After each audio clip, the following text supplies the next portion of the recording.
Sinita ng mga tauhan ng Special Action and Intelligence Committee for Transportation o SAIC ang ilang tsupa ng jeep na nagmamaneho ng sira ang signal light at pudpud ang gulong. Live mula sa Bulacan, may unang balita si James Agustin. James? Igang, good morning. Tatlong jeepney driver na natikitan sa inspeksyon ng SAIC dito sa bahaging ito ng Santa Maria, Bulacan ngayong umaga.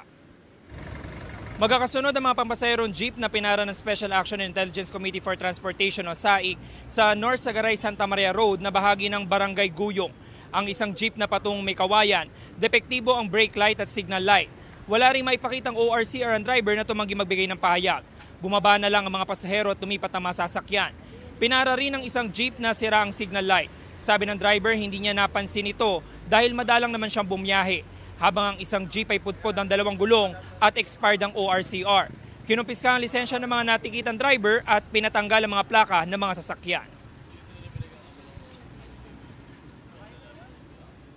Natanggap po nating impormasyon at base ho doon sa ginawa nating pag-iikot na marami hong mga pampublikong sasakyan na may mga ginagawa hong paglabag kagaya ho ng mga hindi nakarehistrong mga sasakyan, may mga depektibong parte ng kanilang mga sasakyan. Meron naman po signal light yan, kaya nga lang po, tinignan ko yung fuse, sunog pala po. Hindi mo lang na-check ngayon? Oo, kasi nga po, madalang naman akong makabiyahe.